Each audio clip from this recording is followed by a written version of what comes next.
जी तो NEBOSH holders के लिए खतरे की घंटी बज चुकी है। मैं उन निबोश होल्डर्स की बात कर रहा हूं जिनके पास डन बेस निबोश है।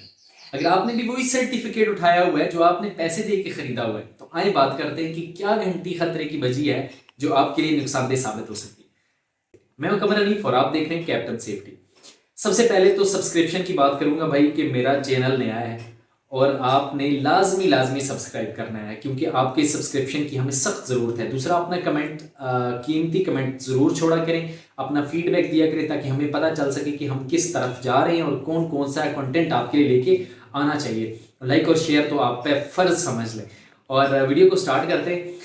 बात दरअसल इस तरह है कि अगर आप भी पहले कर चुके हैं या करना चाह रहे हैं या आप सोच रहे हैं कि मैं किसी को पैसे दे दूं, यार निबोश मुश्किल है, होगा नहीं, ये होगा, पेपर कौन देगा, इंस्टीट्यूट कौन जाएगा, जॉब कौन स्विच करेगा, ये छोड़ूंगा वो छोड़ूंगा, टाइम नहीं है, तो ऐसा करता हूँ किसी को पैसे दे के निबोश ले लेता हूँ।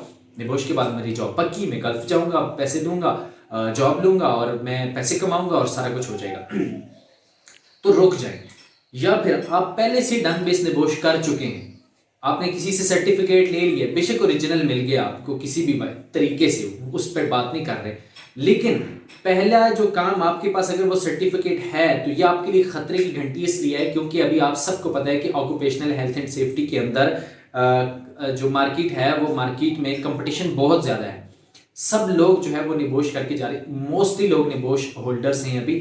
तो ऐसा है कि मार्केट में जितनी इसकी डिमांड है इतनी ही ज़्यादा ट्रैफिक है निबोश लेकर वहाँ पे इंडस्ट्रीज़ के अंदर, ऑयल एंड गैस के अंदर, इवन कंस्ट्रक्शन के अंदर।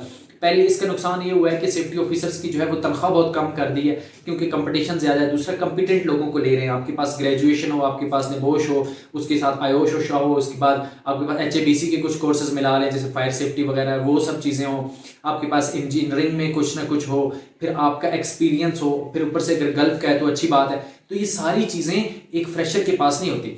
और दूसरी चीज़, फील्ड के अंदर वही बंदा कामयाब है जिसको काम आता है। तो ये कॉमन सी बात है, आपको भी पता है, मुझे भी पता है कि अगर आपको काम नहीं आता, आप फेल है, तो आप उस सर्टिफिकेट का क्या करेंगे। हेल्थ एंड सेफ्टी कोई मजाक नहीं है, बड़ी छुपी हुई जॉब नहीं है कि आप 2 साल ऐसे छुप के आप गुजारा कर लेंगे और आपको कोई नहीं पूछेगा कि आप बस सेफ्टी ऑफिसर लग गए और आप अपना काम कर लेंगे। नो।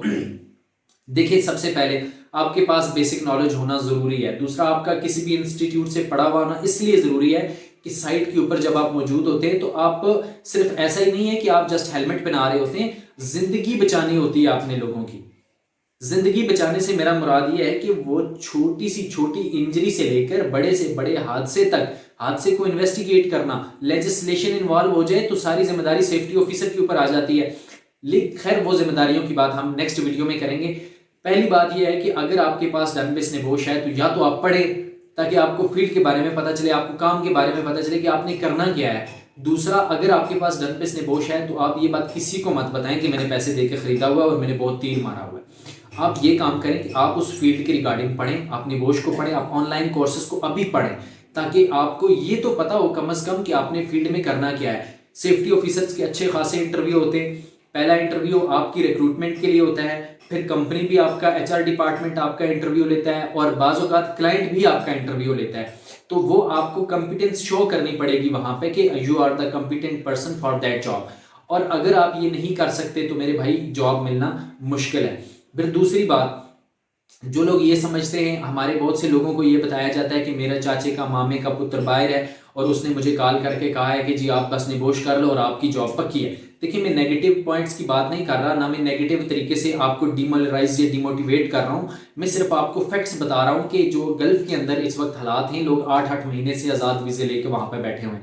मैंने बहुत से लोगों से रब्ता भी किया है। इंशाल्लाह मैं नेक्स्ट एक कॉल रिकॉर्डिंग है मेरे पास जो मैंने एक भाई से बात की है, वो मैं आपके सामने लेके आऊँगा कि कैसे वो 8 महीने उन्होंने गुजारे और वहाँ पर बैठ के और किस तरह जॉब्स के अंदर उनको परेशानी को सामना करना पड़ा, जॉब स्विच करने में मसला। फिर अगर आपको छोटी मोटी जॉब मिलती है तो वो 3-3, 4-4 महीने की तनख्वाह रख लेते हैं, फिर वो इतने टाइम में और कोई जॉब आ गई तो बंदा ना इधर का ना उधर का, काफ़ी मुश्किलात होती हैं। फिर जो लोग यहाँ से जाते हैं वो 8-10 लाख रुपए अगर खर्च करके जा रहे हैं तो थोड़ी सी प्रॉब्लम है। खैर, हम इस टॉपिक पे मजीद वीडियोस बनाएंगे।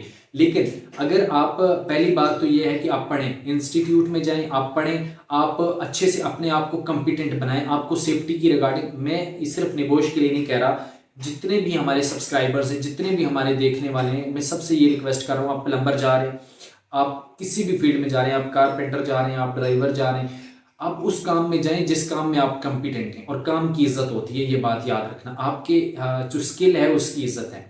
तो जो जिस काम में आप कंपिटेंट हैं उस काम में जाएं, अगर नहीं है तो फिर आप वो तरीका सोचें कि आप मतलब जो जिस तरह एडजस्ट कर सकते हैं उसमें जाएं, और अपने आप को कॉम्पिटेंट बनाएंगे तो रिस्पेक्ट है काम के अंदर और फील्ड के अंदर भी, और सारे लोग आपको चाहेंगे कि यार ये कम अज़ कम जिस काम में है वो काम जानता है। और वरना आपको खुद पता है कि आप मिस्त्री लेके आए और मिस्त्री मार्बल के लिए लेके आए और मिस्त्री को कुछ पता ही ना हो, वो आके यूट्यूब पे वीडियो देख रहा हो कि जी मार्बल कैसे लगाते हैं, तो फिर वो मज़ा नहीं करता, ये आप भी जानते हैं। तो रिक्वेस्ट यही है सब लोगों से कि कंपिटेंट हों और डन बेस की तरफ ना जाएं, और डन बेस सबसे बड़ा फ्रॉड है। डन बेस में कभी रिकमेंड नहीं करूंगा, निबोश कभी रिकमेंड नहीं करता, कोई इंस्टीट्यूट कभी रिकमेंड नहीं करता कि आप डन बेस की तरफ जाएं। और दुनिया में कोई भी ऐसा बंदा नहीं है कि आप उसे पैसे देंगे और वो आपको निबोश दे देगा। निबोश ही के बोर्ड है, यूके का बोर्ड है, और इनके बहुत सख्त कवानीन है। अगर आप पकड़े जाते हैं कि आपके पास डन बेस या इस तरह की कुछ चीज़ है तो फिर आप पे केस हो सकता है, आपको कई सजाएं हो सकती हैं, कई साल तक बैन हो सकते हैं, आपकी निबोश की वो डिग्रीज वापस ली जा सकती हैं, जेल हो सकती है। तो ये सारी चीज़ों से बचने के लिए और जॉब एक्वायर करने के लिए सबसे मेन चीज़ कॉम्पिटेंस है, ये बात याद रखना। और किसी के पास भी अगर डन बेस है तो वो कॉम्पिटेंट नहीं हो सकता, क्योंकि इंस्टीट्यूट नहीं गया, पढ़ा नहीं है। वैसे डिग्री को क्या करना है, डिग्री बेस पे तो जॉब नहीं मिलती। तो ये सब चीज़ें हैं। इसके अलावा भी अगर कोई चीज़ मिस हो गई हो या फिर कोई चीज़ मुझे और मज़ीद बतानी चाहिए तो आप कमेंट सेक्शन में मुझे ज़रूर बता सकते हैं। लेकिन जाने से पहले फिर मेरी रिक्वेस्ट ये है आप लोगों से कि चैनल को ज़रूर सब्सक्राइब कर लें, ताकि हम आपके लिए मज़ीद इंटरेस्टिंग वीडियोज़ लेके आ सकें। हम नए हैं तो आपकी सपोर्ट की हमें ज़रूरत है। और इसके अलावा अगर कोई सब्सक्राइब करके हमारे पास व्हाट्सएप के थ्रू, या मैं व्हाट्सएप चैनल का लिंक भी डिस्क्रिप्शन में दे रहा हूँ, तो हमारे पास आते हैं तो किसी भी टाइम आप हमारी टीम के साथ रब्ता कर सकते हैं, किसी भी किस्म की इंफॉर्मेशन ले सकते हैं, आप किसी भी किस्म की हेल्प चाहिए हो तो वो आपको वहाँ से मिल जाएगी। But you should have to subscribe our channel, और उसके बाद आप वहाँ पाएँ। Thank you so much.